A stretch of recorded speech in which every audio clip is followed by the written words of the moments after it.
This is the theme of Setback and Misery, Annie's Cognitive Dissonance Select Frames. So Annie has done her bid. She has shot him, and she's going to go into her spiel about that she believes God sent her to save Paul or save him, and that it's a sign, and that she was chosen to save him, uh, meaning that we're going to be together forever, and the time in this where our time in this world must end. And I have put 2 bullets in my gun, one for you, one for me. And what she means by saving Paul, it's something how she done switched on us, because why would he needed rescuing rescuing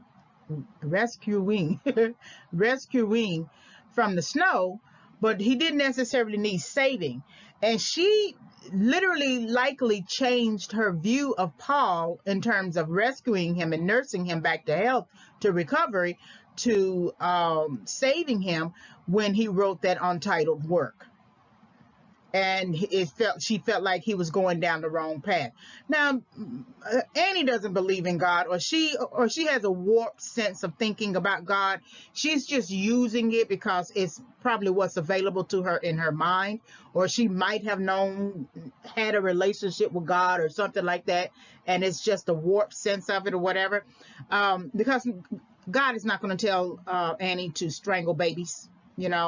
That's not what it is. It's her way, I believe, of distancing herself from the crime she has committed. It's what we call, cognitive dissonance. That you commit the crime, but you distance yourself psychologically from it as if you didn't just commit the crime. And so when she says, God has called me to save you or whatever, it's like she's projecting the consequence of the action she just committed onto God. And if she could do that, then she could say, like most people say, I'm a good person. I'm a good person. No way in the world am I really holding this rifle, this shotgun, and no way in the world did I just shoot Buster in the back, and no way in the world am I trapping Paul Sheldon in this house in the basement, and no way in the world am I planning to really shoot Paul and shoot myself. No, that is not me.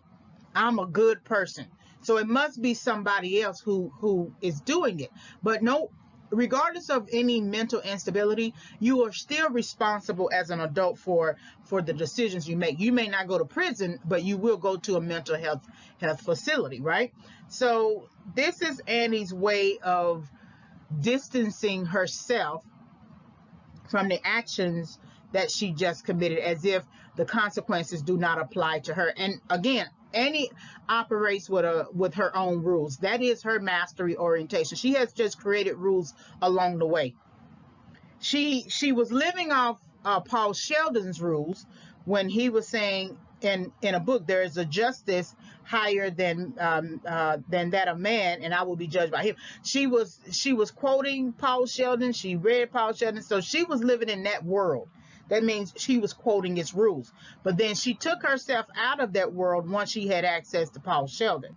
And once she figured out she could do more with the real Paul Sheldon than even with Misery Chastain, even though she forced him to rewrite Misery's return. All right, like, subscribe, and visit. Like the video, subscribe to the channel, hit the notification bell for more discussions.